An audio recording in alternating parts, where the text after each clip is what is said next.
दोस्तों आखिरकार 10 महीने से चल रहे युद्ध के बाद यूक्रेन के सब्र का बांध अब टूट चुका है और यूक्रेन के विदेश मंत्री ने भारत के ऊपर प्रतिक्रिया देते हुए काफी बड़े बयान दे दिए हैं, जिनमें उन्होंने न कि सिर्फ भारत द्वारा रूस के सस्ते तेल की खरीद पर बड़े बयान दिए बल्कि भारतीय विदेश नीति पर भी काफी सवाल खड़े किए हैं, जिनके बारे में हम वीडियो में आगे समझेंगे। दरअसल दोस्तों एक इंटरव्यू के दौरान यूक्रेन के विदेश मंत्री ने भारत द्वारा रूस के तेल की खरीद पर काफी बड़े बयान देते हुए ये बात कह दी है कि हमें ये बात नहीं भूलनी चाहिए कि भारत को रूस से सस्ता तेल खरीदने का अवसर तब मिल रहा है जब इसका सीधा खामियाजा यूक्रेन को भुगतना पड़ा है और भारत द्वारा रूस के सस्ते तेल की जा रही खरीद नैतिक तौर पर गलत है। यूक्रेन के विदेश मंत्री द्वारा दिए गए इस बयान से आप उनका गुस्सा साफ तौर पर समझ सकते हैं कि कैसे यूक्रेन अब भारत पर इतने कड़े और सीधे बयान देने से भी पीछे नहीं हट रहा, क्योंकि उन्हें इस बात का अंदाजा हो गया है कि भारत दूसरे यूरोपियन देशों की तरह अपने हितों को एक तरफ रखकर यूक्रेन की आग में नहीं कूदेगा। यूक्रेन के विदेश मंत्री ने न कि सिर्फ भारत की रूसी तेल की खरीद पर कड़ी टिप्पणियां की बल्कि उन्होंने रूस पर भारत की विदेश नीति पर भी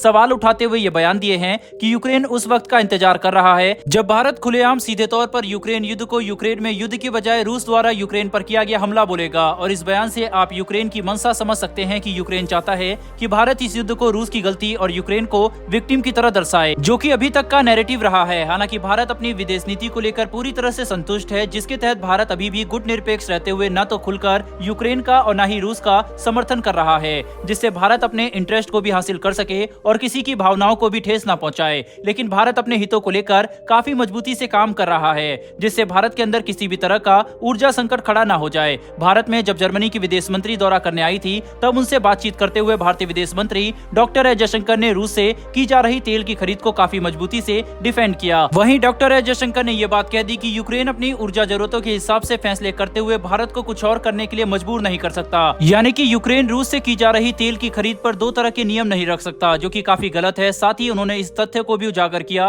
कि यूरोप ने यूक्रेन युद्ध के दौरान भारत से 6 गुना ज्यादा रूसी तेल खरीदा है, जो कि यूरोप की स्थिति को साफ तौर पर दर्शाता है। हालांकि यूक्रेन के विदेश मंत्री को डॉक्टर एस जयशंकर द्वारा दिया गया यह बयान भी कुछ खास पसंद नहीं आया। उन्होंने इस पर भी अपने इंटरव्यू में बातचीत करते हुए यह बयान दे दिए कि सिर्फ ये काफी नहीं है कि भारत यूरोपियन यूनियन की तरफ उंगली उठाकर कह दे कि वे भी तो वही कर रहे हैं जो हम कर रहे हैं। लेकिन अपने इस बयान में यूक्रेन के विदेश मंत्री ने यूक्रेन को मजबूती से क्रिटिसाइज नहीं किया जैसा कि वे भारत के साथ कर रहे थे। यूक्रेन के विदेश मंत्री भारत द्वारा रूसी तेल की खरीद पर काफी ज्यादा भड़के हुए हैं और यूक्रेन के अंदर पब्लिक सेंटीमेंट भी काफी हद तक भारत विरोधी बन चुका है। लेकिन यूक्रेन और यूरोप ये नहीं देख पाते हैं कि कैसे भारत और दुनिया भर के कई विकासशील देशों को अपनी ऊर्जा जरूरतें पूरी करनी होती है, बिल्कुल वैसे ही जैसे यूरोप यूक्रेन युद्ध के बावजूद भी बढ़ चढ़कर रूसी तेल की खरीद कर रहा है। हालांकि भारत हमेशा से ही मानवता का एक काफी बड़ा समर्थक देश रहा है और पूरे यूक्रेन युद्ध के दौरान भारत ने कभी भी यूक्रेन के खिलाफ बयान नहीं दिए हैं, बल्कि इसके बजाय हमने कई करोड़ों की मदद यूक्रेन भेजी है, चाहे वह खाद्य पदार्थ के रूप में हो या फिर दवाइयों के रूप में। साथ ही भारतीय विदेश मंत्री ने तो खुद रूसी राष्ट्रपति के साथ मिलकर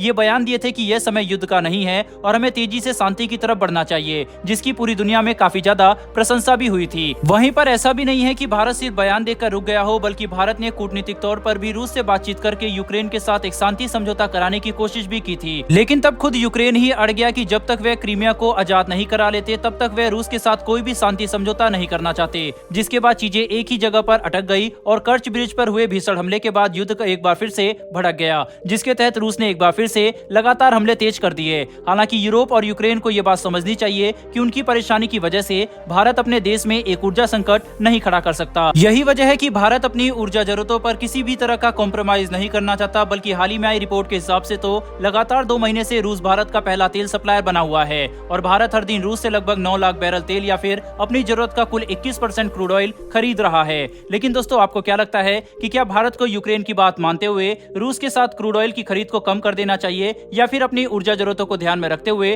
भारत को रूस के साथ तेल की खरीद जारी रखना चाहिए? इस पर आपकी क्या राय है कमेंट बॉक्स में लिखकर जरूर बताइएगा। बहरहाल दोस्तों इस वीडियो में इतना ही, फिर मिलेंगे डिफेंस और वर्ल्ड अफेयर्स से जुड़ी ऐसी एक नई वीडियो के साथ। धन्यवाद, जय हिंद।